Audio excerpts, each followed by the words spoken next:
bulan Rajab menjadi bulan yang mulia? Karena satu, dia adalah salah satu dari bulan yang disebut Allah Subhanahu wa taala dalam Al-Qur'an. Memang dimuliakan sama Allah Subhanahu wa taala. Dah, itu aja udah cukup untuk menunjukkan kemuliaannya bulan Rajab. Kemudian yang kedua, karena Rajab itu adalah merupakan gerbangnya Ramadan. Gerbangnya Ramadan. Nabi Muhammad tiap kali masuk bulan Rajab, Nabi doa, Allahumma barik lana fi Rajab wa Sya'ban wa ballighna Ramadan. Ya Allah, berkahi aku di bulan Rajab, berkahi aku di bulan Sya'ban, sampaikan umurku sampai ketemu bulan Ramadan. Nah itu Nabi nariknya nggak cuman ke Ramadannya, nggak cuman ke Sya'bannya, tapi Nabi narik dari bulan Rajab. Artinya bahwa bulan Rajab itu adalah bulan gerbang menuju kepada bulan Ramadan. Sehingga para ulama banyak sekali nih yang mengatakan tentang hal-hal seperti ini dari urutan antara Rajab, Sya'ban, Ramadan. Ada yang bilang Rajab syahruz zara, Sya'ban syahrus saqi, wa Ramadan syahrul hasad. Rajab bulan kita menanam, Sya'ban bulan kita menyiram, dan Ramadan bulan kita panen. Kalau kagak ada yang ditanam di bulan Rajab, apaan yang mau disiram di bulan Sya'ban? Kalau ditanam di bulan Rajab nggak disiram di bulan Sya'ban, mati. Tapi kalau kemudian di bulan Rajab dia nanam, kemudian di bulan Sya'ban dia nyiram, maka di bulan Ramadan silahkan memanen segala kebaikan-kebaikan. Dan ini sangat terasa. Kalau Rajabmu nggak benar teman-teman saya sekalian, kamu akan rasain nanti di bulan Ramadan yang kita harapkan sebagai bulan ibadah, bulan kita mengalahkan hawa nafsu, berat setengah mati. Ramadanmu isinya jadi kayak gitu-gitu aja. Cuman puasa dari makan, minum, sama berhubungan intim. Udah gitu doang. Selebihnya dosa-dosa masih terus. Selebihnya ibadah kagak ada yang nambah. Terawih, sekedaran ibadah standarnya orang beriman dimanapun tuh terawih. Berat juga kamu lakukan. Kenapa? Nggak mulai dari masuk gerbangnya. Masuk gerbang pelan. Dari bulan Rajab.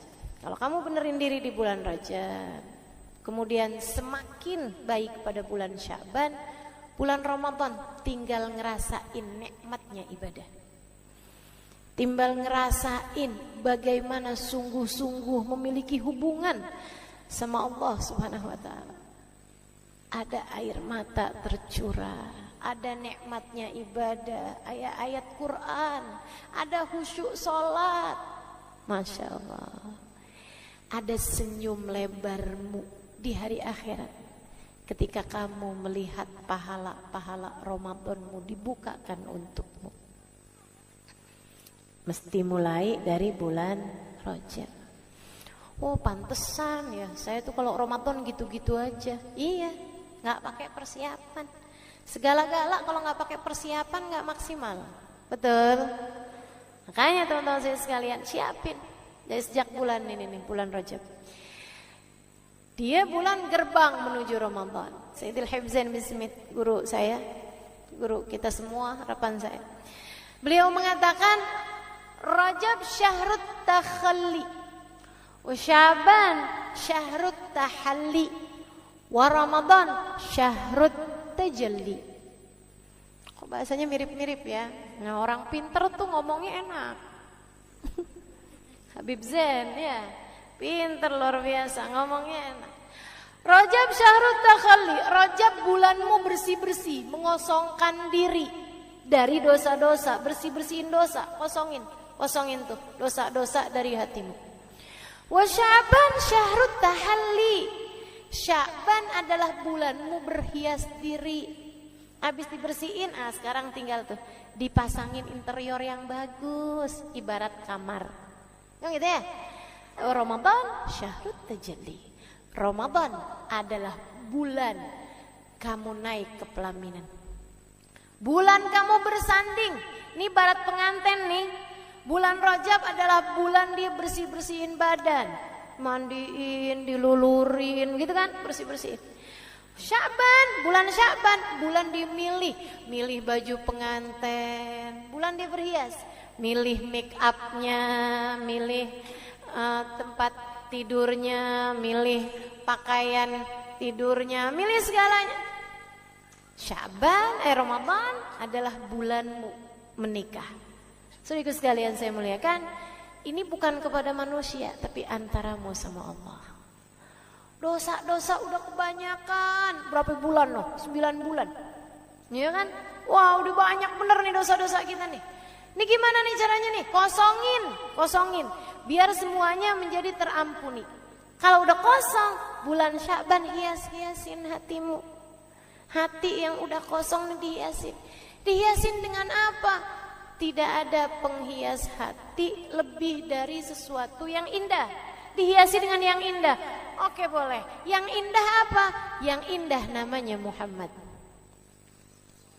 Maka bulan Sya'ban banyaklah bersolawat kepada Nabi Muhammad. Hatimu akan terhias. Dan subhanallah, turun firman Allah, innallaha wa malaikatahu yusalluna 'alan nabi. Ya ayyuhalladzina amanu sallu alaihi wa sallimu taslima. Pada bulan Sya'ban. Karenanya Nabi Muhammad mengatakan, Rajab syahrullah, Rajab bulannya Allah. Sya'ban syahri, Sya'ban adalah bulanku. Rajab bulan perbaikan hubunganmu dengan Allah, Sya'ban bulan perbaikan hubunganmu denganku.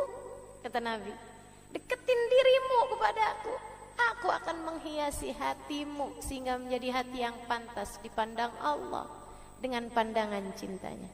Deketi Nabi Muhammad di bulan Sya'ban. Kalau itu udah kamu lakukan, Rajab dosamu terampuni dengan kamu banyak istighfar. Sya'ban kamu menjadi dekat dengan Nabi Muhammad dengan banyak baca sholawat. Ramadan bersiaplah mendapatkan segala karunia-karunia dari Allah Subhanahu wa ta'ala.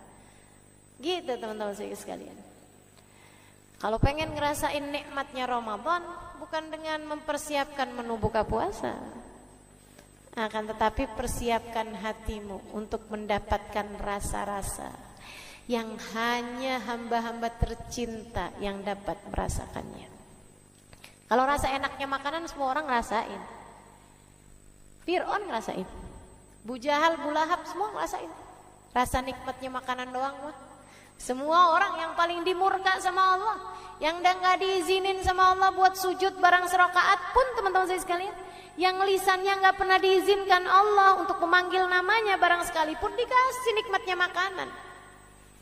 Kalau yang kamu kira dengan nikmatnya Ramadan hanyalah sekedar nikmatnya makanan, akan tetapi yang dimaksudkan dengan nikmatnya Ramadan adalah rasamu kepada Allah Subhanahu wa ta'ala. Kayak apaan rasanya yang gak bisa diceritain. Namanya rasa. Rasa hanya bisa dirasakan, gak bisa diceritain. Kamu akan tahu rasa nikmatnya. Sama kayak ada orang nanya sama kamu, mau-maunya sih hadir pengajian, ya ampun duduk sesek-sesekan, diem aja. Berapa lama tuh? 2 jam, ya ampun. Kamu kok betah banget, malah kamu tungguin kapan nih hari pengajian, kapan hari pengajian. Kamu gak bisa nyeritain nikmatnya hadir di majelis kepada orang yang gak ngerasain. Jadi gimana caranya? Ajakin pergi majelis, dia ngerasain baru tahu. Pengajian kapan lagi sih? Nah loh, udah ngerasain. Nah ini teman-teman saya sekalian, kalau pengen ngerasain nikmatnya Ramadan, nikmat yang sampai bikin kamu tahu gak ada nikmat lebih nikmat daripada nikmatnya ibadah kepada Allah. Gak ada nikmat lebih nikmat daripada merasa cinta kepada Allah. Gak ada nikmat lebih nikmat daripada nikmatnya takhasyuk, tawadhu di hadapan Allah Subhanahu wa ta'ala. Gak ada nikmat lebih nikmat daripada nikmatnya munajat kepada Allah Subhanahu wa ta'ala. Pengen ngerasain nikmat-nikmatnya ibadah, mulai dari bulan Rajab teman-teman sekalian. Gerbangnya masuk yang benar, berhias yang benar, biar pantas kamu, bersih-bersih yang benar, biar nanti pantas diterima. Jadi orang masuk Ramadan enggak pakai siap-siap dari Rajab kayak pengantin, kagak bersih-bersih. Habis itu sesudahnya nggak dandan, jadi masih belepotan. Habis itu habis jatuh dari got, kemudian menuju pelaminan, kawini aku, terimalah aku. Lah, yang ada pengantennya, yang ada calonnya kabur, teman-teman saya sekalian, nggak mau dia. Bagaimana diterima? Maka demikian pula dengan kita mau masuk kepada bulan Ramadan, persiapannya yang benar, maksimalin, insya Allah. Nah, apa persiapan yang bisa kita lakukan di bulan Rajab ini? Ada 3 hal, saudara sekalian, kamu bisa perbanyak ketiganya di bulan Rajab. Yang pertama, zikir, dan sebaik-baik zikirnya adalah istighfar. Ya, istighfar yang banyak, istighfar di bulan Rajab, terutamanya baca Allahumma ufirli warhamni watub alayya 70 kali ba'da subuh, 70 kali ba'da maghrib. Ustazah, itu katanya hadisnya dhaif. Sejak kapan istighfar kamu nyari hadis? Kenapa kalau disuruh istighfar kamu nyari hadis? Kalau kamu mau nonton, mau ngapa-ngapain, kagak ada tuh nyari hadis.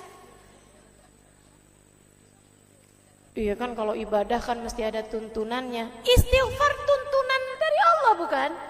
Fastaghfiru rabbakum innahu kana ghaffara. Siapa yang suruh? Allah. Beristighfarlah kalian kepada Allah, innahu kana ghaffara. Sesungguhnya Allah Subhanahu wa taala Maha Pengampun.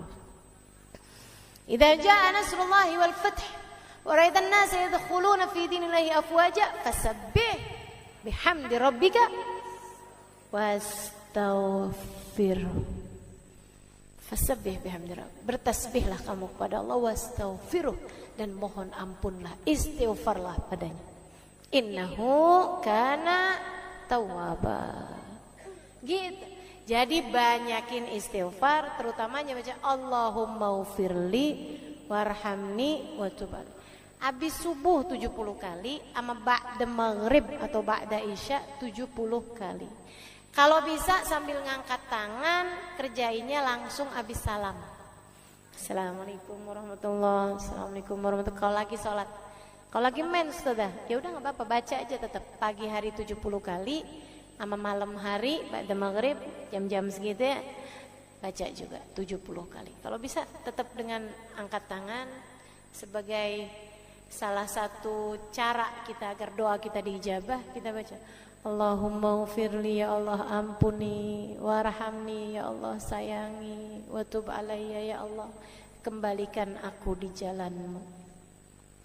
Masih kadang suka nyasar-nyasar, ya Allah tolong balikin lagi, ya Allah balikin lagi, ya Allah. Gitu. Allahumma ufirli warhamni. Ustazah udah biasanya Rabbi ufirli warhamni watub alayya. Boleh apa enggak? Boleh. Tapi memang lafadznya yang dari hadis yang saya terima dari guru-guru itu ya, pakainya Allahumma. Allahumma ufirli warhamni watub alayya. Siapa hadisnya berbunyi?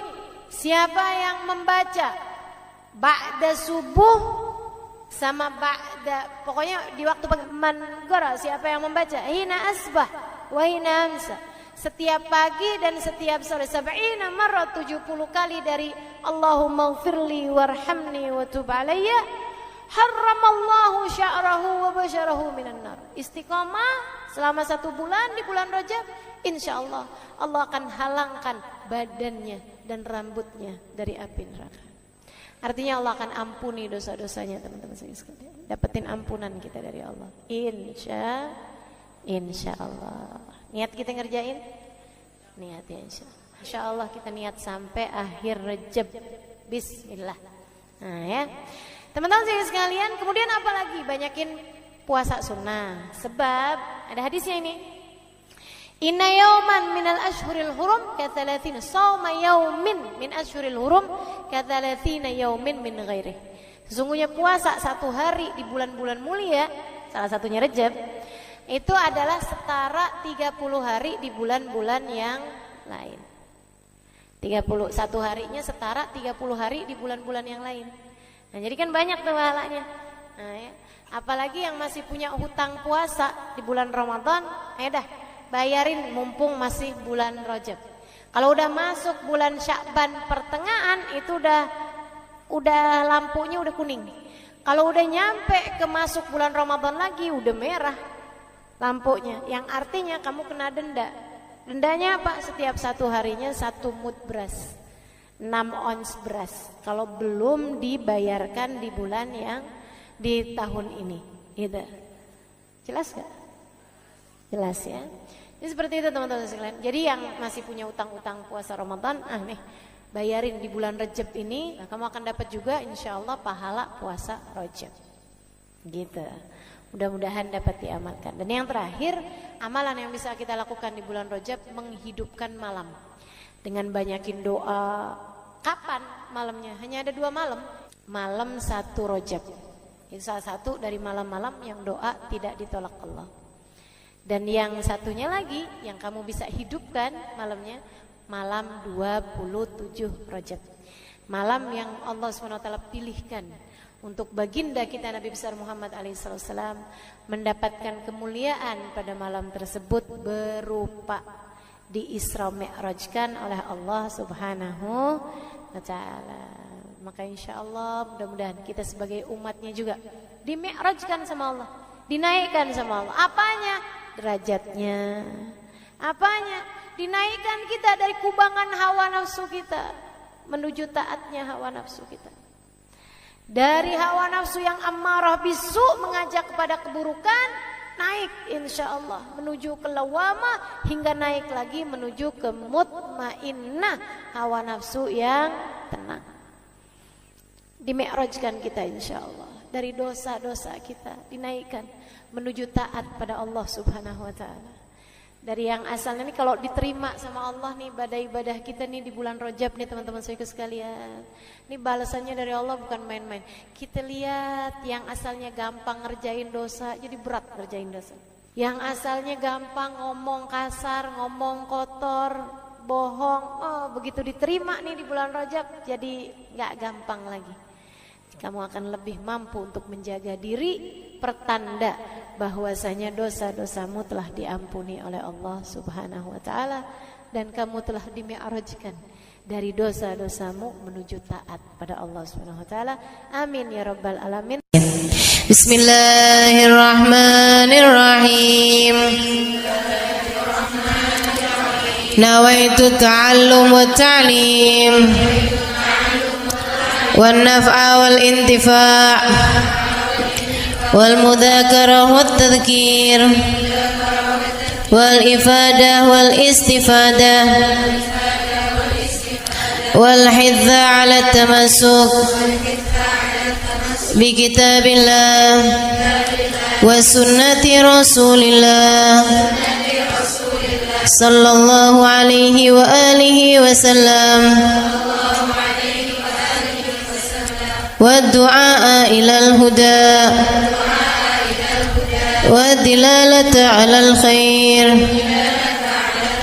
ابتغاء مرضاته وقربه وثوابه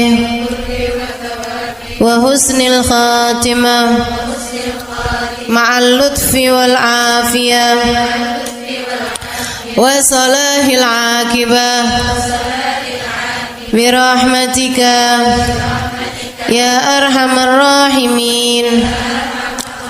لحضرة النبي محمد صلى الله عليه وسلم وآله وصحبه وأزواجه وذريته وأهل بيته وسلم وجميع الأنبياء والمرسلين والأولين أجمعين أن الله يغفر لهم ويرحمهم ويعلي درجاتهم في الجنة وينفعنا ببركاتهم وأسرارهم وأنوارهم وعلومهم ونفعاتهم في الدين والدنيا والآخرة. الفاتحة. Baca bersama-sama. A'udzu billahi minasyaitonir rajim. Bismillahirrahmanirrahim. Alhamdulillahi rabbil alamin. Arrahmanir rahim. Maliki yaumiddin. Iyyaka na'budu wa iyyaka nasta'in. Ihdinas siratal mustaqim. Siratal ladzina an'amta 'alaihim ghairil maghdubi 'alaihim waladdallin. Amin.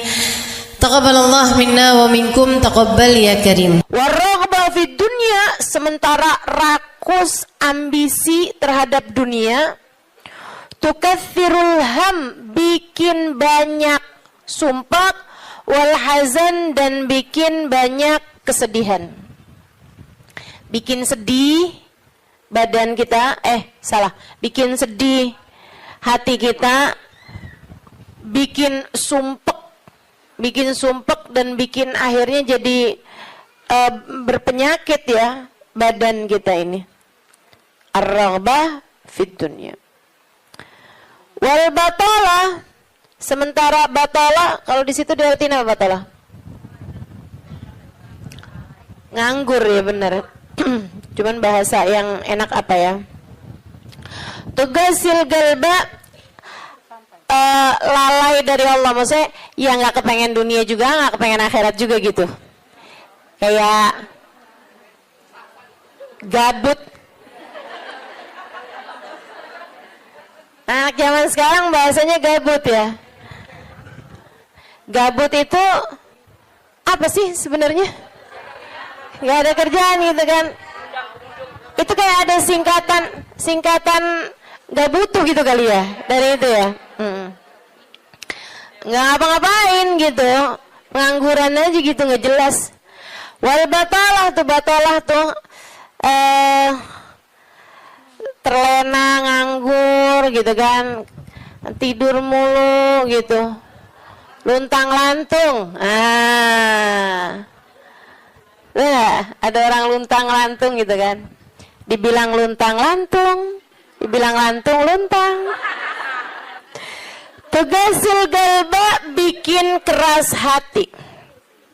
Bikin keras hati. Nganggur tuh penyakit bahaya memang. Bahaya.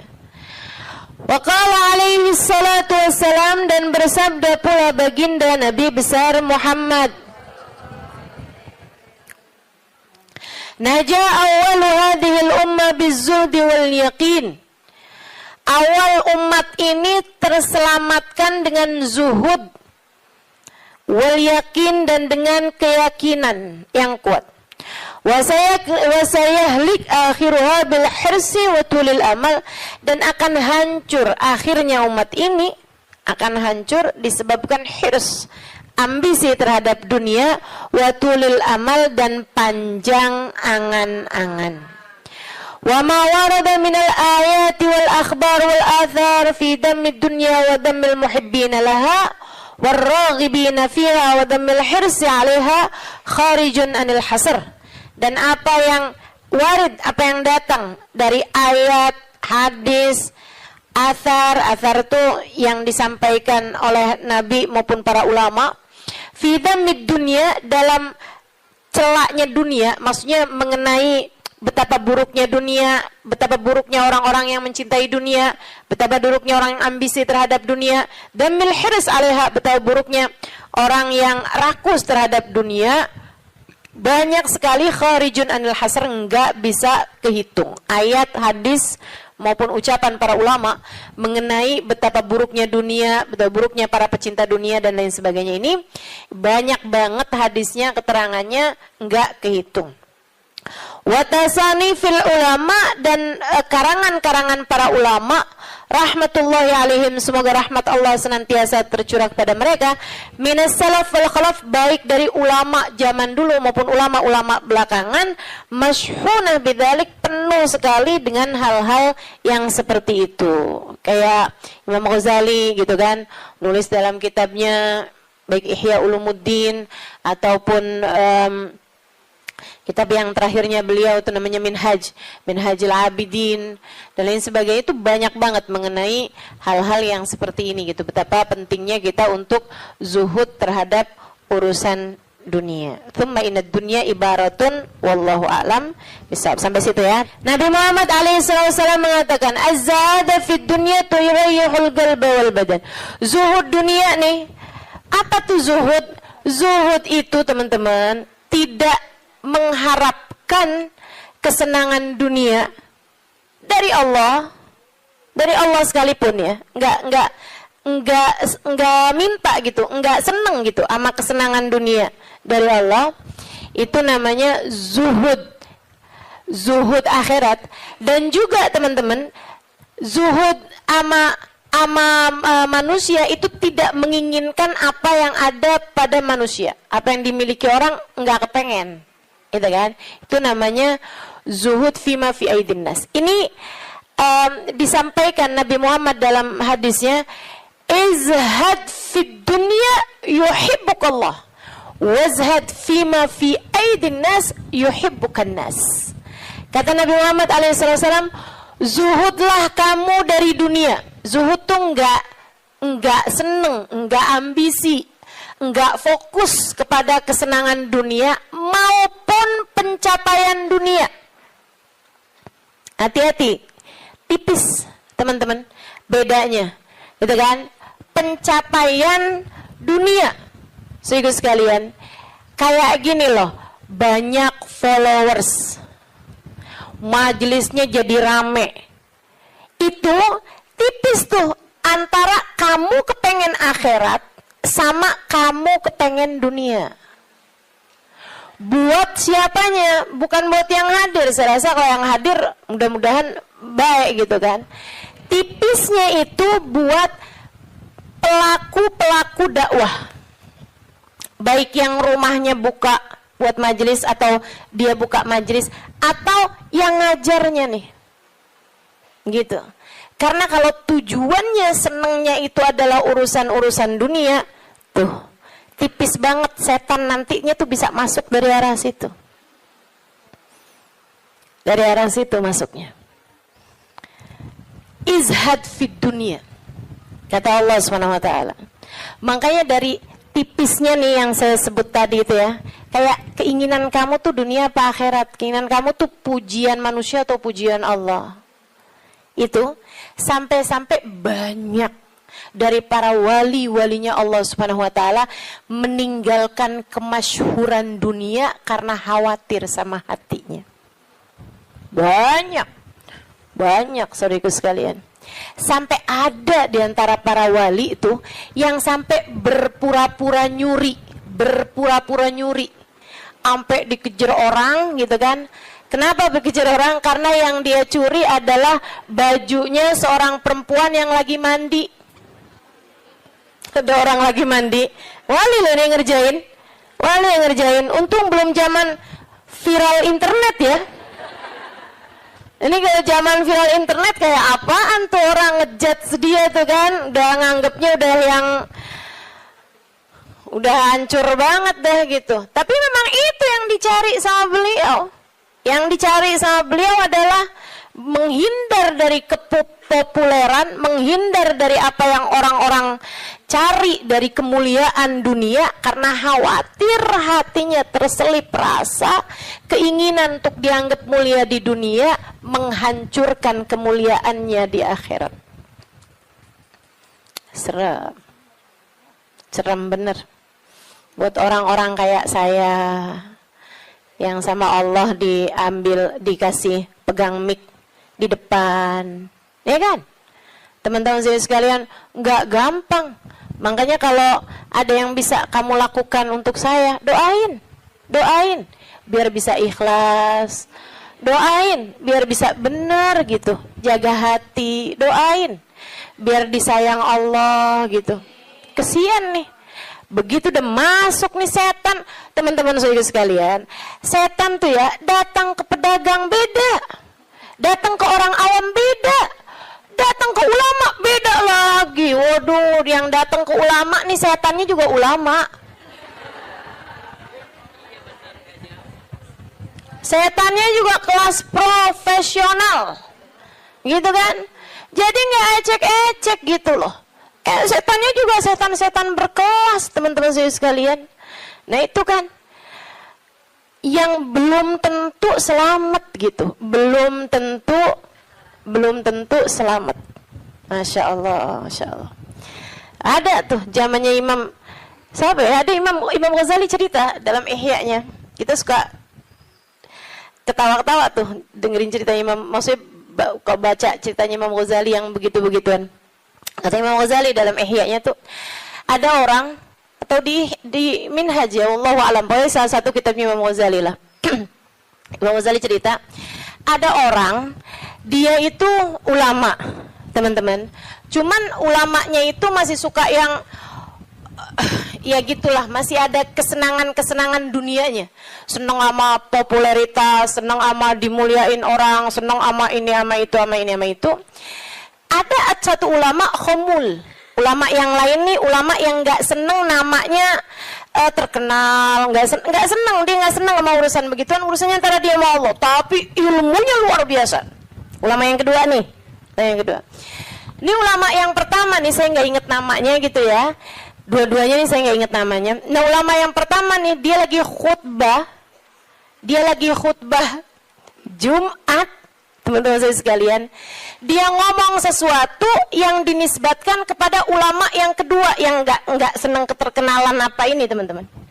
Dia ngomong bahwa saya pernah dengar kayak, kan ada orang-orang itu ya Allah, mudah-mudahan Allah bersihkan hati kita semuanya nih ya. Ada orang-orang yang kalau cerita sama orang lain, bahkan di mic sekalipun, senang menunjukkan kedekatannya sama ulama yang lain atau sama orang-orang yang berilmu, guru-guru apa segala macam gitu kan ya. Yang tujuannya adalah biar orang tahu nih, gua deket sama si ini, gua deket sama si itu. Paham maksud saya? Mudah-mudahan Allah selamatkan hati saya. Mudah-mudahan Allah selamatkan hati kita semua. Sehingga sekalian, dia bilang tentang ulama B nih. Dia bilang, saya pernah dengar syekh ini mengatakan gitu kan. Syekh itunya hadir di majelis tersebut. Ya. Dan yang diomongin sama syekh A ini tentang syekh B, itu nggak pernah diomongin sama syekh B-nya. Paham? Jadi ulama A ini bohong tentang ulama B. Bohongnya di khutbah Jumat cuman untuk menunjukkan betapa dekatnya dia sama ulama B tersebut itu. Dia ngomong kayak begitu, sehingga sekalian, tahu apa yang dikerjain sama ulama B? Ulama B ini, kenapa nih anak? Beliau berdiri nyabut bulu ketiak di tengah orang banyak. Beliau berdiri nih, beliau berdiri kemudian nyabut bulu ketiak. Heh, Syekh, kurang ajar kamu. Ini waktunya khutbah. Saya nggak pasti itu khutbah Jumat atau khutbah yang lain nih ya. Ala kulli hal, Syekh, ngapain kamu di waktunya khutbah, kamu malah cabut bulu ketiak? Duduk Syekh, nggak punya adab. Kata Syekh B ini, kamu yang nggak punya adab nak. Kamu yang nggak punya adab Pak. Kenapa kamu mengingatkan saya untuk sesuatu hal yang sunnah? Nyabut bulu ketiak, kalau salah memang hari Jumat ya.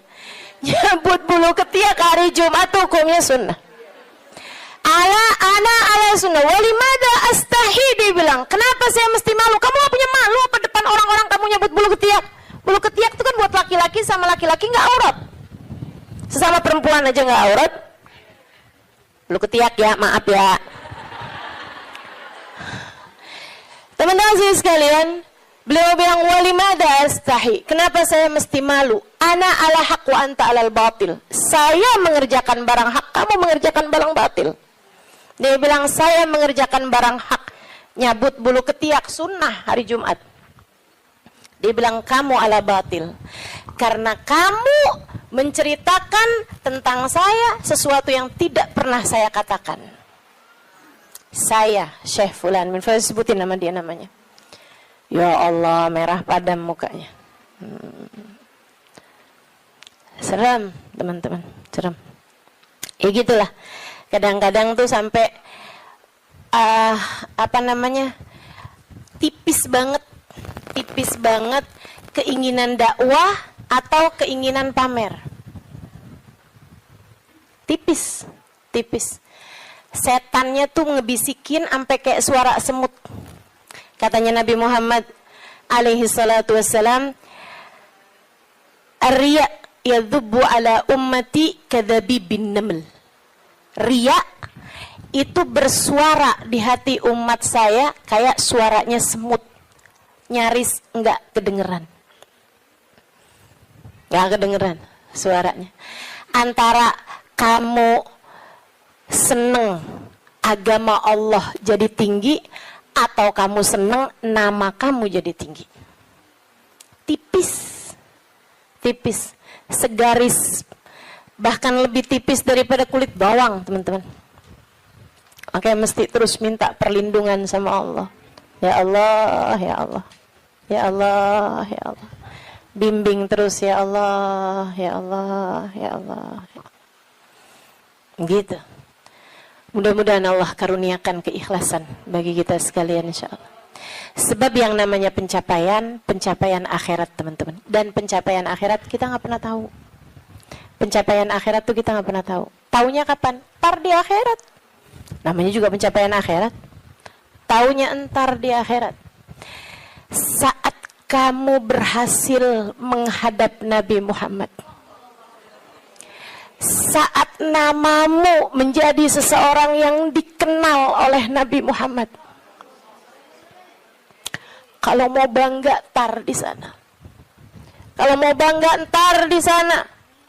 Saat kamu bisa melewati jembatan Sirat secepat kilat. Saat kamu bisa selamat masuk surga Allah Subhanahu wa ta'ala. Saat kamu bisa digiring di belakang bagindamu Nabi besar Muhammad. Mau membusungkan dada saat itulah silahkan. Mau ngerasa diri sesiapa saat itulah silahkan. Mau menganggap diri berhasil mencapai kemuliaan saat itulah silahkan. Mau menganggap diri mencapai pencapaian dalam dakwah saat itulah silahkan. Silahkan. Mau menganggap diri soleha saat itulah silahkan. Jika sampai namamu dipanggil oleh Nabi Muhammad, jika sampai kamu diperkenankan bersalaman dengan Nabi Muhammad, jika sampai Nabi Muhammad berkata raditu biki, aku ridho kepadamu, saat itulah silakan melayang-layang teman-teman. Sebelum itu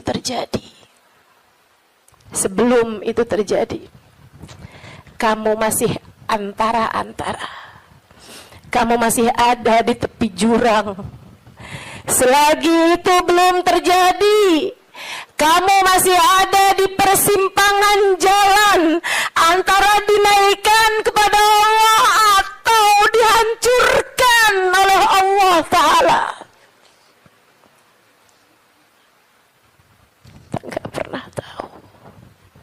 Kita nggak pernah tahu. Makanya selalu minta sama Allah, ya Allah karuniakan keikhlasan agar ngerti melakukan sesuatu hanya untukmu ya Allah. Karuniakan keikhlasan, mengajar karenamu, belajar karenamu, buka majelis karenamu, hadir majelis karenamu, nyumbang majelis karenamu. Karuniakan keikhlasan ya Allah. Salat karenamu, sedekah karenamu, bantu orang karenamu. Begitu enggak lillah, dilepeh sama Allah teman-teman, jadi apa? Enggak jadi apa-apa. Mau ribuan jamaah, mau kayak gimana yang terjadi juga, kalau dilepeh sama Allah jadi apa? Ditolak sama Allah, mau apa kamu? Mudah-mudahan Allah karuniakan keikhlasan.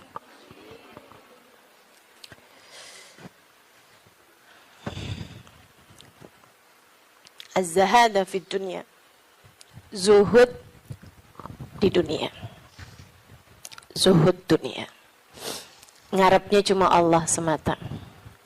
Izhad fid dunya, yuhibbukallah. Kalau Allah lihat hatimu nggak punya ketertarikan sama dunia, Allah cinta padamu. Gitu kata Nabi Muhammad. Hah? Hati kamu masih ngarep dunia nggak nih? Hati kamu masih ngarep harta, pandangan orang, jabatan, kemuliaan di mata manusia? Kamu masih fokus ke sana apa enggak gitu? Hati kamu masih fokus ke sana, jangan salahkan siapa-siapa. Kalau Allah pun juga belum fokus mengaruniakan rahmatnya kepadamu. Sebab aturannya jelas, kata Nabi Muhammad, izhad fid dunya yuhibbukallah. Bagaimana mungkin Allah akan menempati hatimu jika hatimu masih penuh sesak dengan selainnya? Teman-teman, kamu kalau mau taruhin di kamarmu itu lemari baru, tempat tidur baru, kamu mesti keluarin yang lama. Kalau kamarmu itu masih banyak banget barang-barang lain, yang nggak mungkin yang baru bisa masuk ke dalam kamarmu. Kan begitu? Hati kamu juga gitu. Hati kamu juga gitu. Sehingga sekalian yang saya muliakan, bagaimana mungkin Allah akan berkenan bertahta di hatimu jika hatimu selama ini masih penuh sesak dengan selainnya? Penuh sesak dengan selainnya, penuh sesak dengan anggapan orang, penuh sesak dengan cinta manusia.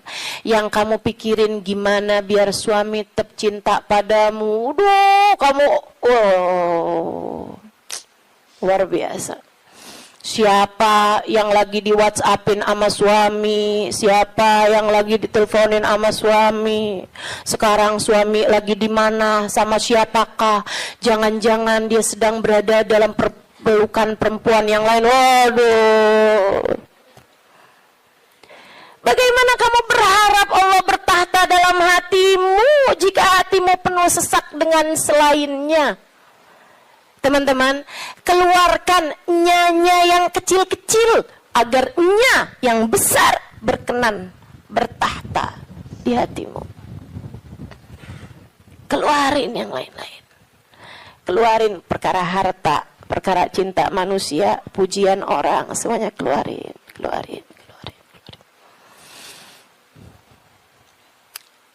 Jangan selalu nanya apa yang saya inginkan, apa yang saya ingin kerjakan. Tapi selalu bertanya, apa yang Allah inginkan, apa yang Allah mau saya kerjain.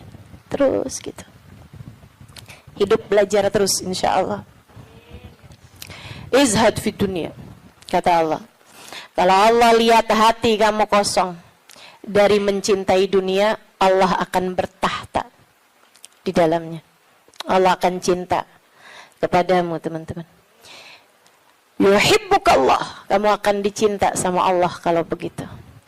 Wazhad fima fi aidin nas yuhibbukan nas. Kamu pengen dicintai sama orang, cintai disenengin sama manusia, seenggaknya gitu, punya teman-teman baik, punya kawan-kawan baik gitu.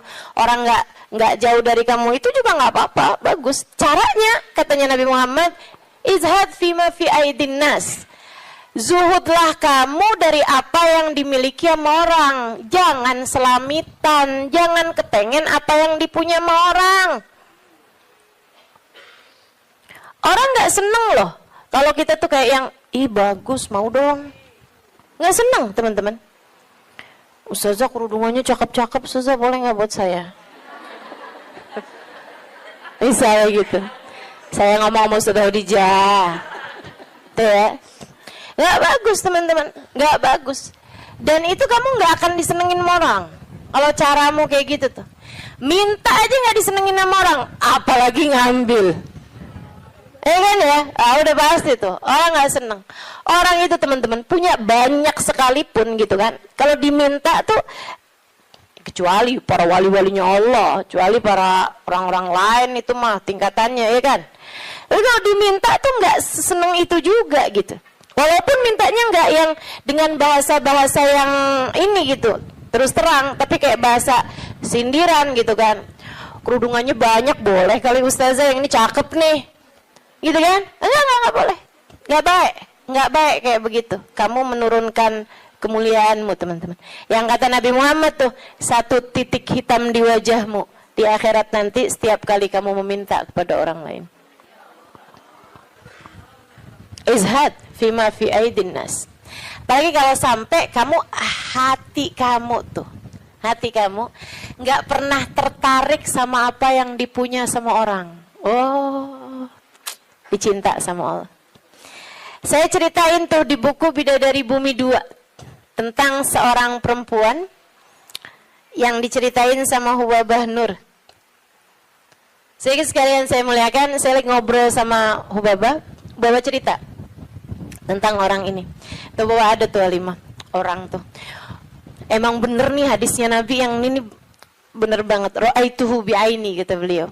Saya lihat dengan mata saya. Dia bilang ada 1 orang Alimah. Itu beliau si perempuan ini, saya bolak-balik ngelihat di undangan, di kondangan. Tuh ya, di pesta-pesta gitu perkawinan kayak gitulah, kondangan-kondangan, bajunya itu terus. Saya tahu kalau dia ini miskin karena bajunya itu terus. Gitu kan? Orang di Tarim itu kalau keluar semuanya pakai baju hitam. Nah, kalau baju hitam kan susah nandainnya kan yang sama semua. Betul apa enggak? Sedikit sekalian saya muliakan, makanya saya suka heran gitu, Ustazah Halimah nih fashionable. Apa namanya? Bener nggak ngomongnya? Lagi mana? Apa tadi?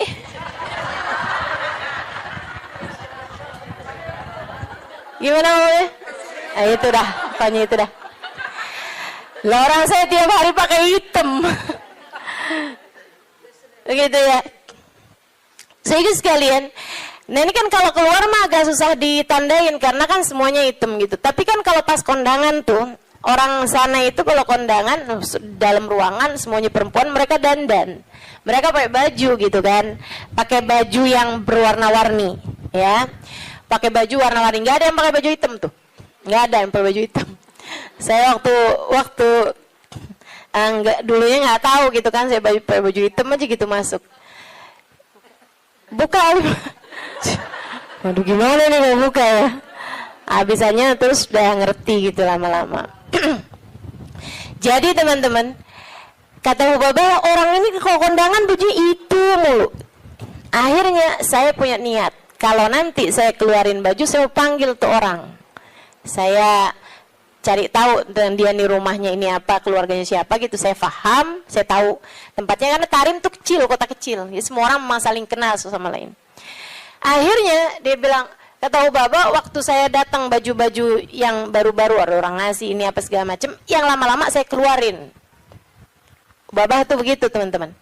Ngajarin kepada kita jangan sampai yang aduh penuh banget, kamu masuknya iya keluarnya kagak gitu kan. Ada yang masuk, ada yang keluar.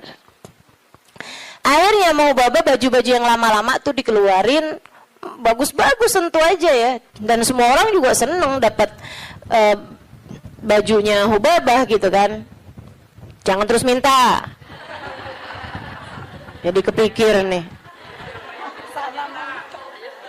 Berangkat ke Tarim meminta baju mau Hubabah. Tentu berkah kan ya, tentu berkah. Tapi sekali lagi jangan minta. Subhanallah teman-teman. Kalau nggak minta tuh, kalau mintanya Allah ntar kasih. Jadi kepikir ya. Mau minta sama Allah, nggak usah yang gitu-gitu juga. Mau minta sama Allah tuh pahala aja, udah pasti enak. Teman-teman sih sekalian, akhirnya Hubabah itu ngeluarin baju-baju beliau, ada setumpuk lah gitu. Beliau panggil tuh orang perempuan itu, panggil sama Hubabah. Dia seneng banget dan memang miskin banget teman-teman. Bajunya cuma itu aja, buat kondangan itu, buat keluar itu, buat sholat itu gitu. Dia cuma segitu itu bajunya gitu. Baju sholat kayak mau kena gitu, tuh ya. 2 kalau 1 dicuci kan ada gantinya gitu. Terus baju keluar dia gitu, baju hitam 1, terus baju hari-harinya dia kayak daster gitu buat di rumah, 2 potong 2 biji gitu, tuh satunya lagi baju buat kondangan. Udah gitu aja, simple hidupnya. Jadi sekalian dipanggil tuh perempuan sama Hubabah. Kata Hubabah, saya habis ngeluarin baju-baju nih, silahkan kamu pilih yang mana yang kamu mau, sisanya tolong bagiin, kamu yang bagiin gitu, sama siapa yang kamu mau deh gitu. Di depan Hubabah nih, majelis nih, dia bilang, oh gitu Hubabah, Masya Allah Hubabah, Masya Allah, mudah-mudahan Allah berkahi Hubabah, mudah-mudahan Allah doain panjang lebar gitu. Saya pikir orang alhamdulillah ya, saya memberi kepada orang yang tepat nih gitu. Orangnya seseneng itu gitu dikasih baju. Makasih Bapak, makasih. Mudah-mudahan Allah tambahin Bapak, mudah-mudahan doa apanya. Habis itu dia sama satu. Wah, ini cocok nih buat ponakan saya nih. Kata, wah, ini cocok nih buat teman saya sih itu. Kata lagi, oh cocok nih buat adik saya nih. Ini cocok nih buat tangga saya. Ini cocok. Sampai habis semuanya nggak ada satu pun yang buat dia. Kata Hubabah, begitu semuanya buat orang lain tanpa ada satu pun yang buat orang tersebut. Ya Allah, 5 saat itulah saya jatuh cinta padanya. Bener banget yang Nabi Muhammad bilang, izhad fima fi aidin nas yuhibbukan nas. Ketika kamu tidak tertarik sama apa yang dipunya sama manusia lain, sama orang lain, justru manusia akan cinta padamu. Manusia ini memang unik. Allah tuh seneng kalau ada orang seneng sama apa yang dimiliki sama Allah, Allah seneng. Allah tuh diminta seneng. Allah itu kalau ada orang tertarik sama apa yang ada pada Allah, surga, gitu kan? Itu kan yang Allah janji-janjikan kan? Allah tuh kalau melihat orang tertarik sama surga, tertarik sama hisab yang mudah, tertarik ke perjumpaan dengan Allah, Allah malah seneng teman-teman. Manusia nih justru kebalik. Manusia tuh kalau ada orang tertarik sama apa yang dia punya, malah nggak demen. Terutama perempuan, kalau ada orang tertarik sama suaminya, dia nggak demen banget tuh.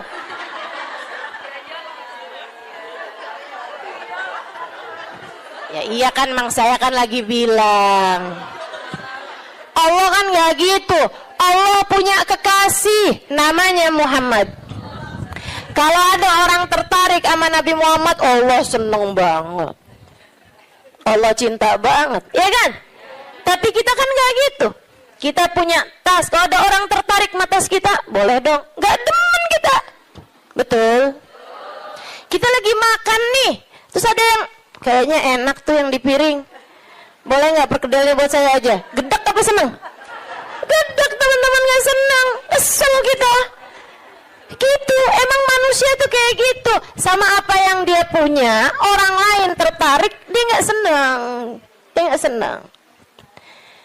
So itu sekalian yang saya muliakan, katanya Hubabah, begitu dia tidak tertarik sama apa yang saya punya, bahkan sama sesuatu yang udah saya bagiin, udah saya kasih sama dia, dia nggak tertarik terhadap dunia, saya jatuh cinta sama dia.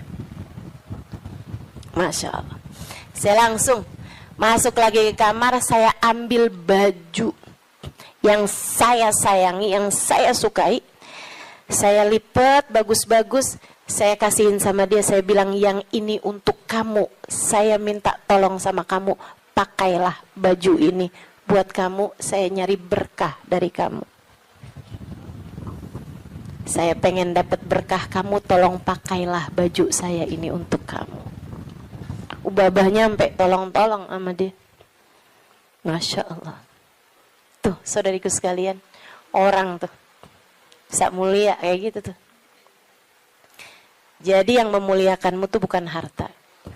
Sebagaimana yang sering saya sampaikan padamu, kemuliaanmu tidak ada pada harta, kemuliaanmu tidak ada pada tahta, jabatan, kemuliaanmu tidak ada pada rupa, kecantikan. Enggak gitu ya. Kemuliaanmu tidak ada bahkan pada ilmu. Kemuliaanmu tidak ada pada ibadahmu juga enggak. Teman-teman saya sekalian, ibadah mah kita kerjain aja. Tapi bukan berarti kamu udah ibadah terus kamu jadi mulia, enggak gitu juga. Kemuliaanmu ada pada Allah Subhanahu wa taala. Allah berikan kepada siapapun yang Dia kehendaki. Makanya nyari mulia, deketi Allah. Deketi Allah. Mudah-mudahan kita tidak dihalangkan untuk bisa dekat dengan Allah Subhanahu wa ta'ala. Itu zuhud, teman-teman. Suatu hal yang perlu banget buat kita minta. Ya. Katanya Imam Ghazali, kalau buat zuhud kayak zuhudnya orang-orang dulu, kayak zuhudnya para sahabat, tuh kamu nggak sanggup tuh. Kamu nggak sanggup. Menjadikan semuanya buat Allah, kayak yang saya ceritain kemarin tentang Syaiban Ar-Ra'i. Semua kambing milik Allah Subhanahu wa taala. Yang dimauin sama Allah ya kita kasihin. Begitu kan? Kita nggak benar-benar punya, katanya Syaiban. Ini kalau mau zuhud-zuhud kayak orang-orang dulu gitu rada berat, teman-teman. Akan tapi kata Imam Ghazali, buat kalian ada 2 aja dah zuhudnya. Gimana tuh Imam? Zuhud buat kalian 2 aja. Yang nggak punya jangan tertarik, yang nggak punya jangan minta, jangan tertarik, jangan nggak ada urusan, gitu ya. Sama yang barang yang kita nggak punya, sama perkara yang kita nggak punya, kamu nggak usah minta, kamu nggak usah tertarik. Yang ada jangan dinikmati sendirian. Dunia yang kamu punya jangan dinikmati sendirian, bagi kepada yang lain. Yang kamu nggak punya nggak usah minta, bahkan kepada yang punya, yaitu Allah Subhanahu wa taala. Yang kamu nggak punya nggak usah tertarik gitu. Ustazah, jadi kita minta sama Allah pun juga nggak usah, Ustazah. Ya kalau kamu nggak sanggup minta sama Allah aja lah, begitu kan? Minta sama Allah. Jangan sampai minta sama orang. Jangan minta sama suami. Teman-teman saya suka, Ustazah serius nih nggak minta sama suami. Saran saya begitu. Kalau kamu mau ikut saya, saran saya begitu. Saya alhamdulillah sampai sekarang kayaknya hampir nggak pernah minta sama suami. Alhamdulillah. Ya Ustazah kan ada duitnya banyak. Ya sekarang duit saya banyak, teman-teman. Sekarang duit saya banyak. Ini saya ceritain ya, sekedar tahaddusan bin ni'mah. Sekedar tahaddusan bin ni'mah. Saya itu pulang dari Tarim, teman-teman, nggak kenal duit. Saya itu kenal dari Tarim, itu bolak-balik, pergi-pergi kemana-mana kagak bawa duit. Masya Allah. Sampai suami sih ketawain saya dulu. Pernah gitu satu waktu, saya pergi majelis. Teman-teman pasti nggak tahu tuh, zaman saya belum terkenal. Tahun 2003, tahun 2002 gitu kan. Saya pernah ada majelis maulid. Banyak dulu majelis maulid yang saya hadir nggak diminta bicara, banyak. Saya berulang kali hadir di Al-Hawi nggak diminta bicara. Ya hadir aja nggak apa-apa. Kenapa emang? Kita ngarep berkah, teman-teman. Ustazah kalau sekarang hadir di Al-Hawi nggak diminta bicara, hadir apa enggak? Ya hadir lah. Beberapa tahun yang lalu juga saya hadir di Kuitang nggak diminta bicara, nggak apa-apa. Kenapa emang? Kenapa emang? Lah kenapa kamu yang repot? Kenapa tuh? Repot kamu? Kalau saya nggak diminta bicara, kamu repot? Nggak apa-apa, teman-teman. Emang kenapa? Kita dapat berkah dari hadir. Kita dapat ilmu dari yang menyampaikan. Kan begitu? Kalau kita diminta bicara, ya bicara. Kita diminta nggak bicara, ya nggak usah pengen bicara. Biasa aja. Diminta diam, kita diam. Diminta bicara, kita bicara. Kan begitu. Hamba Allah Subhanahu wa ta'ala. So itu sekalian saya muliakan. Ala kulli hal. Gitu ya. Enggak, saya cuma mau bilang aja, maksudnya bahwa yang sekarang kamu kenal itu dulunya juga nggak dikenal. Kan begitu ya? Sekarang Habib Umar bin Hafid misalnya gitu. Siapa orang nggak kenal sama Habib Umar bin Hafid? Ya kan?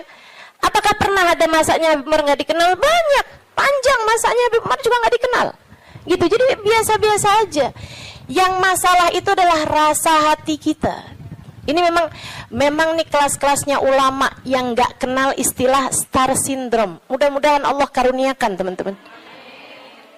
Untuk orang-orang semacam saya ini mudah-mudahan Allah karuniakan. Jangan sampai tuh kena penyakit yang namanya star syndrome ya. Kayak, tahu kan maksud saya? Ini sekali lagi tahadutsan bin ni'mah ya. Meskipun tuh waktu saya sebut star syndrome tuh ada juga tuh nenek-nenek di sini nggak ngerti. Tapi dia mau nanya bingung kan? Nggak usah dipikirin Melulun, nggak usah. Iya. Sehingga sekalian, jadi tuh karena saya belum tahu tempat-tempat di Jakarta, itu dulu awal-awal kali saya datang ke sini dari pulang dari Hadramaut itu ada banyak majelis yang dianterinya sama suami saya. Suami saya nganterin tuh. Begitu ya. Jadi kalau ada orang, Ustazah ini kemana-mana nggak pernah dianterin sama suami, saya akan jawab, udah pernah.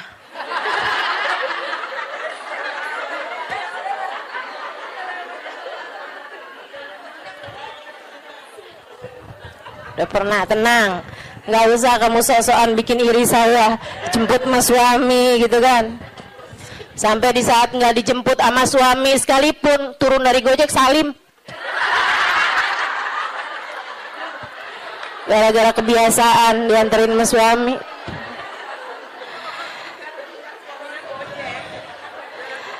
Akhirnya pernah tuh ada waktunya saya itu dianterin sama suami. Abisnya itu pas pulang-pulang saya telepon sama dia gitu. Saya bilang, jemput saya bisa nggak? Dia bilang, waduh saya susah nih Halimah, saya jauh dari situ. Kamu tadi nggak bilang kalau disuruh jemput juga, saya pikir nganterin aja. Nah saya pulang sama siapa nih? Dia bilang, ya udah ajak siapa kek buat pulang ke rumah kamu. Naik apa? Panggil taksi aja kalau gitu. Duitnya dari mana? Dia bilang, kamu nggak punya duit? Nggak punya? Astagfirullah. Dia bilang, saya kawin sama siapa ini? Nggak ngerti duit. Masya Allah, Masya Allah. Sehingga sekalian, jadi cerita aja gitu. Nggak punya duit nggak bikin saya jadi hina, bukan? Nggak ngenal duit, nggak ngerti duit zaman itu, nggak bikin saya hina. Sehingga sekalian, sekarang saya punya duit, nggak bikin saya jadi tambah mulia. Enggak, cuman jadi lebih gampang aja kalau nyari taksi. Kalau nggak ada yang nganterin, meskipun juga nggak perlu naik taksi ya sekarang, alhamdulillah. Jadi sekalian yang saya muliakan, jadi itu kayak begitu gitu kan, urusan dunia nih nggak bikin kita jadi tambah mulia, nggak bikin kita jadi tambah hina. Kemarin tuh belum berapa lama yang lalu, Habib Umar ada cerita teman-teman, ada cerita gini nih, kata Habib Umar, marat alayya iyam. Habib Umar, pernah berlalu beberapa hari, bahkan beberapa bulan dari masa kehidupan saya, ma fi jaybi illa 3,000 riyal. Dia bilang, saya nggak punya apa-apa di kantong saya selain 3.000 riyal. 3.000 riyal sama dengan 15.000 duit kita.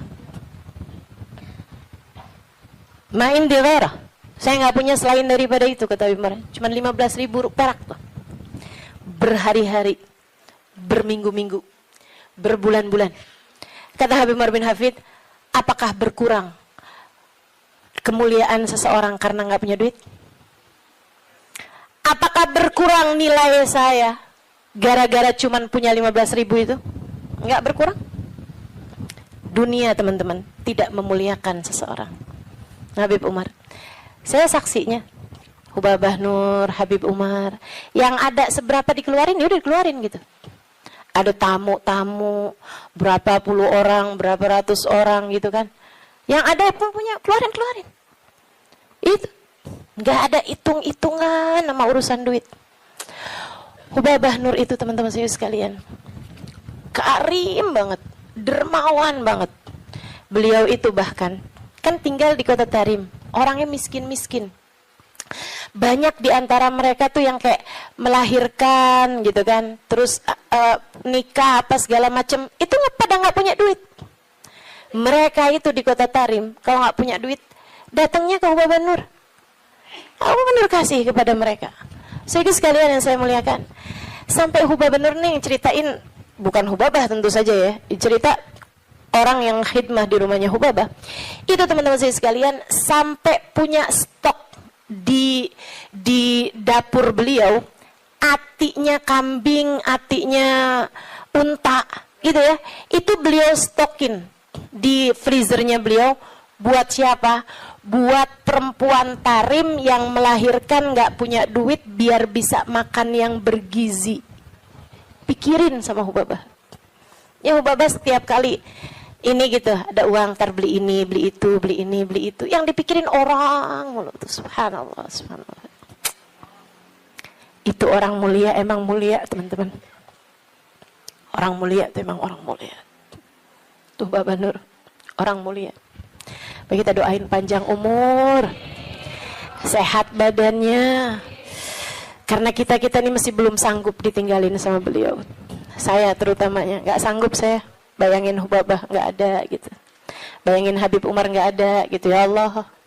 Mudah-mudahan Allah panjangkan umur beliau insya Allah. La ilaha illallah. Tuh, yang ada dibagi, yang nggak ada nggak usah dicari. Ya kan? Yang nggak ada nggak usah dicari, nggak usah tertarik, nggak usah minta bahkan sama suami.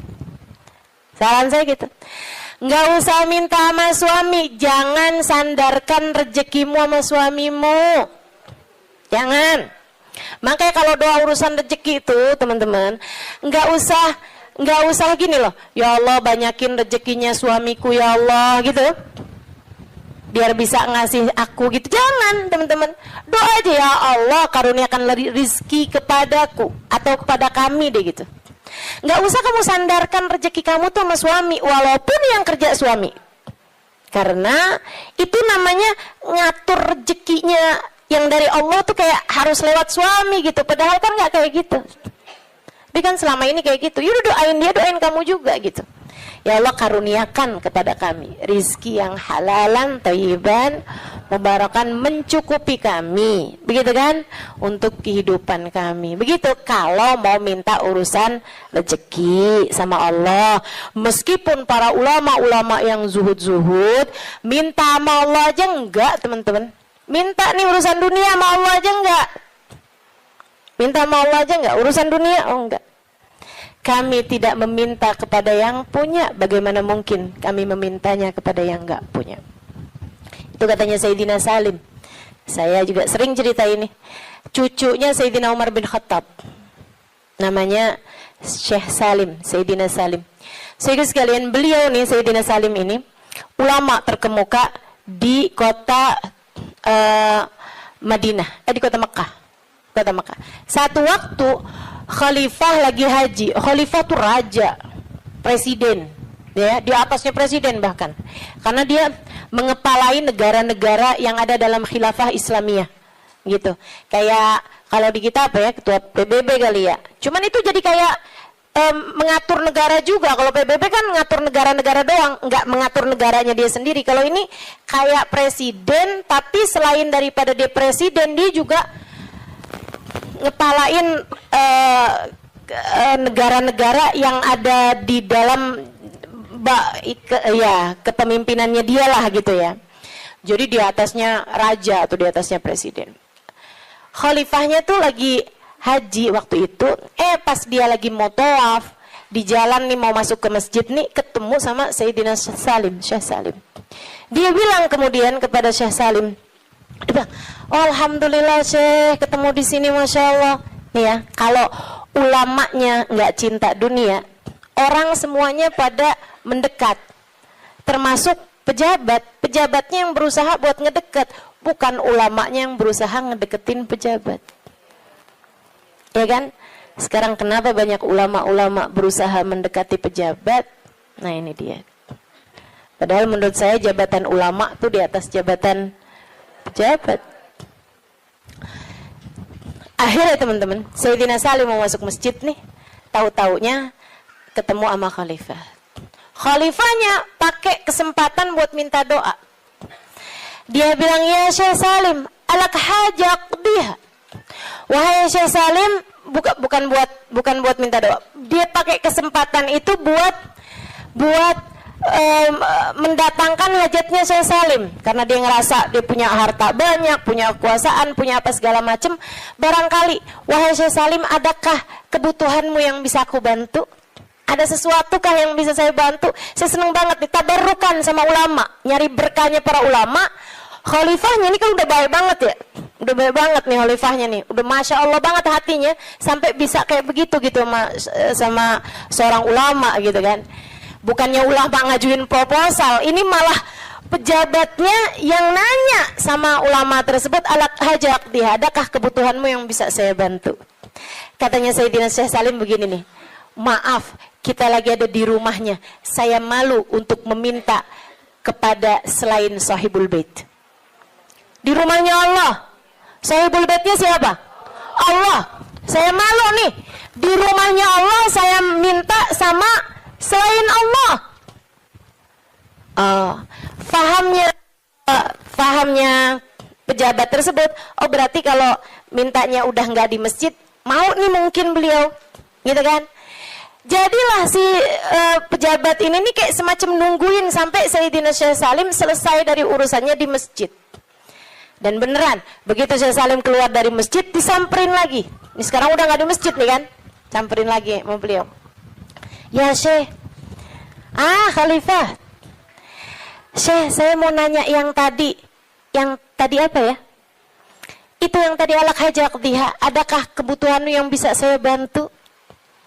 Katanya Sayyidina Syekh Salim, ta'ni bi hajati dunia hajatil akhirah. Maksud kamu hajat dunia apa hajat akhirat? Ya hajat dunia lah Syekh. Kalau hajat akhirat justru orang seperti saya meminta doa kepadamu, biar urusan akhirat kita lancar kan? Kan justru malah ngalap berkah dari para ulama gitu kan. Katanya Syekh Salim, oh maksud kamu hajat dunia? Maaf, kalau urusannya hajat dunia, saya selama ini tidak pernah minta kepada yang punya. Bagaimana mungkin saya meminta kepada yang enggak punya? Yang punya dunia siapa? Allah. Saya malu buat minta dunia sama Allah. Bagaimana mungkin saya minta dunia kepada yang tidak memilikinya, yaitu kamu sebagai manusia. Manusia mau suami kamu, mau anak kamu, mau saudara kamu, semuanya sama. Sama-sama tukang makan rejeki. Tidak ada di antara mereka yang memberi rejeki. Yang memberi rejeki cuma satu, namanya Allah. Kalau kamu harus minta dunia, mintanya sama Allah.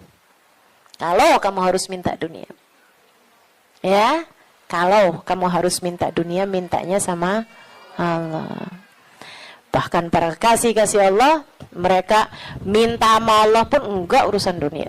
Mintanya urusan apa?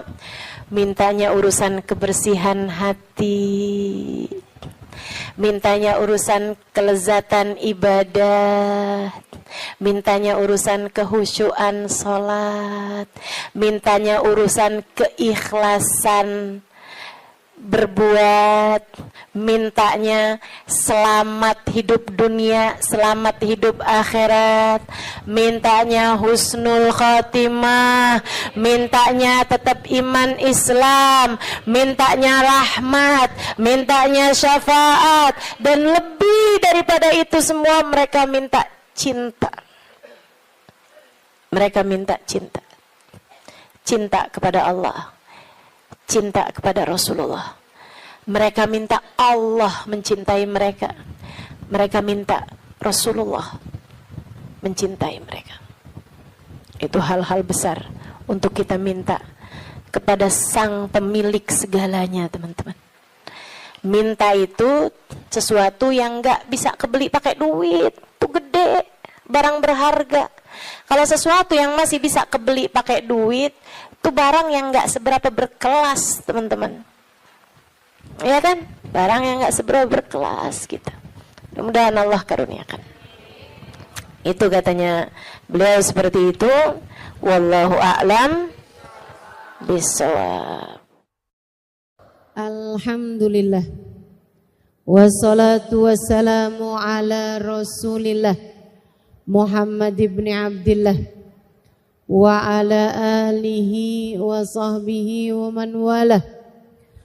Subhanaka la ilma lana illa ma 'allamtana innaka antal alimul hakim. Rabbi shrah li sadri wa yassir li amri wahlul 'uqdatan min lisani yafqahu qawli.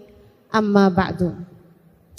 Alhamdulillah, sama-sama kita hormati, kita muliakan keluarga besar dari At-Tarisi At-Thayyibah, Habib Mustafa, Teh Ela beserta segenap keluarganya. Kita doakan semoga senantiasa dalam rahmat ridha Allah Subhanahu wa taala. Panjangkan umurnya, disehatkan badannya, dimudahkan urusannya, dimurahkan rizkinya, senantiasa dalam pandangan kasih sayang Allah Subhanahu wa taala. Para hubabah, para syarifah, para pimpinan pondok pesantren, pimpinan majelis ta'lim, para ustadzah yang mudah-mudahan semuanya dicintai Allah Subhanahu wa taala, disayang Allah Subhanahu wa taala. Serta tentu saja semua yang hadir di majelis ini, baik ibu-ibu, kakak-kakak, adik-adik, anak-anak, yang semoga semuanya disayang Allah, dicinta Allah, dibahagiakan Allah. Semoga semuanya disayang Rasulullah, disyafaati Rasulullah Muhammad sallallahu alaihi wasallam insyaallah. Amin ya rabbal alamin. Kita akan melanjutkan kajian kita di kitab kita Ar-Risalah Al-Jami'ah. Risalah lengkap atau kitab lengkap, kitab kecil lengkap, yang di sana kita pelajari mengenai syariat agama Allah Subhanahu wa taala. Dan kita sekarang sampai di bab fikih, yaitu tepatnya sampai di bab mengenai mandi. Betul ya? Bulan lalu sudah saya terangkan tata caranya mandi. Hari ini saya akan menerangkan hukum-hukumnya mandi. Hukum-hukumnya mandi. Emang mandi ada hukumnya Ustazah? Banyak. Kita akan pelajari di pertemuan kali ini insyaallah. Dan juga bulan depan tuh kita udah libur lagi. Kita ngajinya banyak liburnya pokoknya. Karena bulan depan kita sudah akan memasuki bulan Maulid. Akhir Agustus sudah masuk bulan Maulid. Nanti kita juga akan bikin Maulid. Teman-teman juga bisa liatin Instagram saya, nanti akan kita share Maulid di At-Tarisi kapan, Maulid di tempat-tempat yang lain kapan. Dan saya umumkan juga bahwa Maulid saya, maksudnya Maulid yang kami adakan, saya dengan teman-teman Al-Ikhwan dan Muhasabah Cinta adakan pada tanggal 28 September. Ingat-ingat ya tanggalnya. Ibu-ibu nanti pulang lingkarin kalendernya. Maulidnya tanggal 28 September di Masjid Raya Istiqlal. Ya. Masjidnya gede sih, tapi jangan datang kesiangan.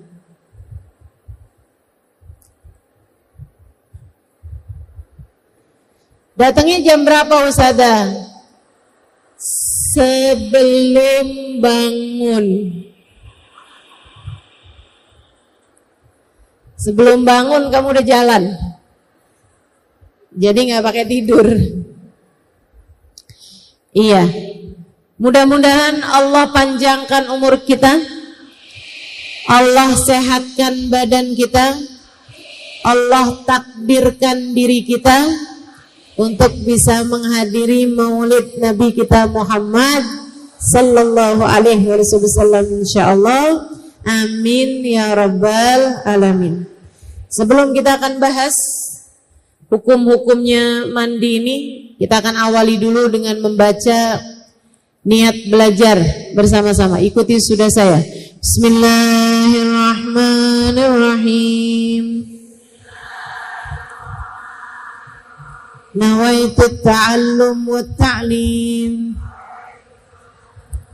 wan naf'a wal intifa' wal mudzakarah wat tadhkir wal ifadah wal istifadah wal hitha 'ala tamasuk bi kitabillah wa sunnati rasulillah sallallahu alaihi wa alihi wa sallam wa du'a ilal huda wa dilalata alal khair ibtigha'a mardatih wa qurbih wa thawabih ma'al lutfi wal afiyah wa salahil aqibah birahmatika ya arhamar rahimin. Ila hadratin Nabi Muhammad sallallahu alaihi wasallam wa alihi washabihi azwaji dzurriyyati wa ahli baiti muslim wa jamil anbiya wal mursalin wal qawmi ajma'in wa nususun nasidil muhajirin Muhammad bin Isa Wakil Muqaddam Muhammad bin Ali Balawi Sayyidina Abdurrahman Asgaf Sayyidina Abdullah bin Abu Bakar Al-Aidarus Fakhrul Wujud Asy-Syaikh Abu Bakar bin Salim Musulim Mufurim Tumasai Berati bin Abdullah bin Al-Haddad Ahmad bin Zain Al-Habsyi Habib Ali bin Muhammad Al-Habsyi wa jami' sadatina ali Abi Alawi ajma'in thumma ila arwahi arbatil a'immatil mujtahidin wa mughalidin fiddin ulama amilin fuqaha wal muhaddisin wal qurra wal mufassirin wa sadati sufiyatil muhaqqiqin ajma'in anna Allah yaghfir lahum wa yarhamuhum wa ya'li darajatihim fil jannah wa yanfa'una barakatihim wa asrarihim wa anwarihim wa ulumihim wa nafahatihim fid din wad dunya wal akhirah. Al-Fatihah.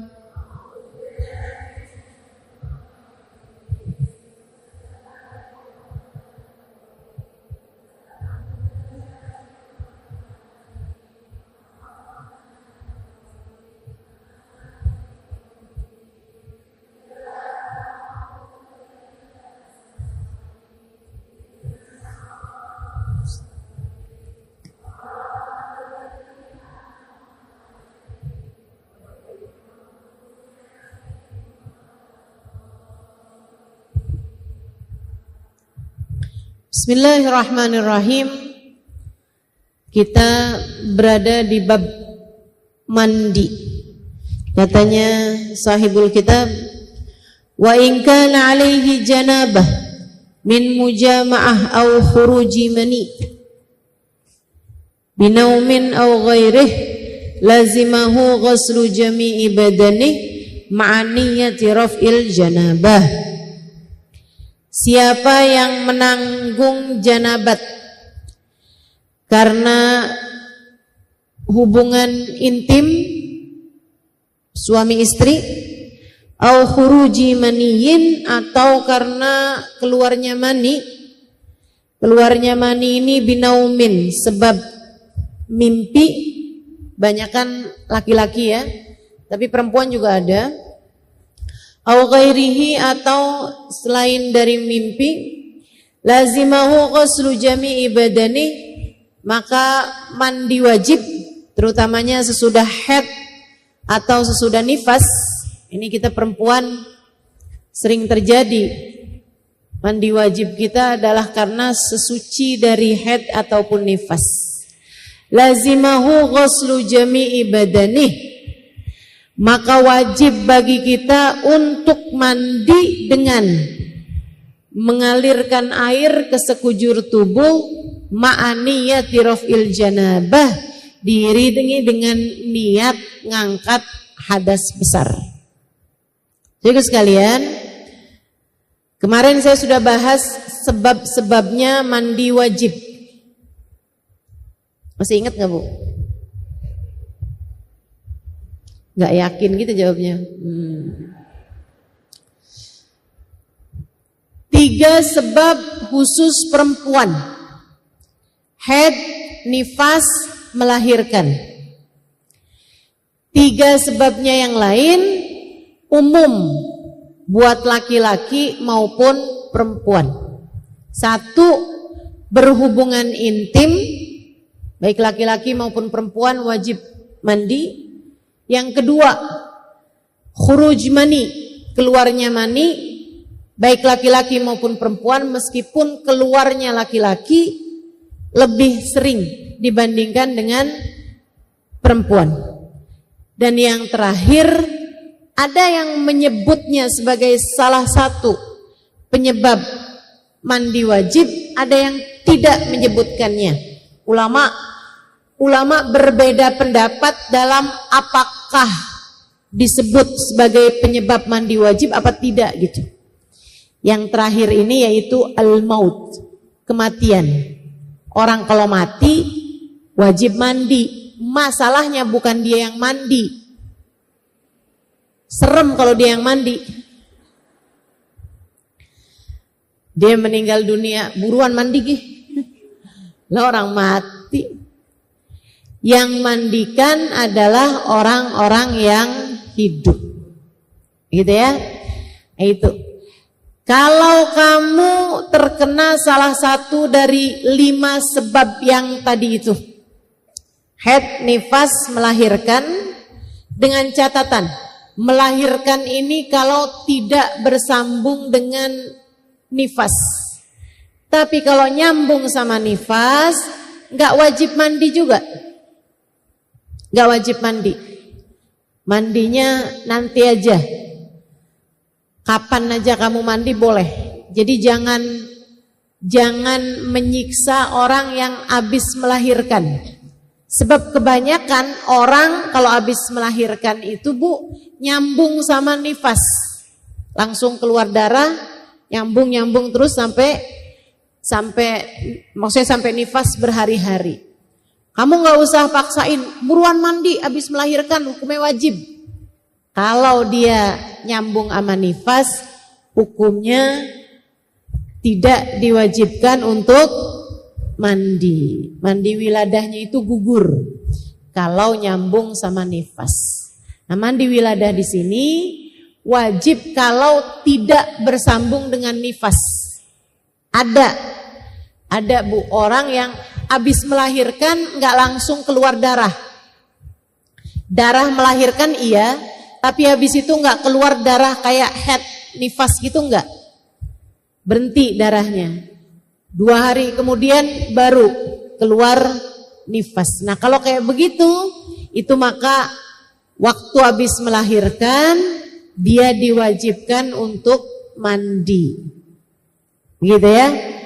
Bahkan seperti yang saya nggak ingat saya ceritakan apa enggak, Sayyidah Fatimah Zahra itu ibu-ibu sekalian, nifasnya hanya majjah. Hanya ketika melahirkan beliau keluar darah sekaligus nifas, habis itu berhenti. Tidak sampai menghalangi waktu sholat beliau. Sayyidah Fatimah keluar darah nifasnya sangat sebentar. Hanya beberapa jam saja, bahkan tidak menghalangi sholat beliau.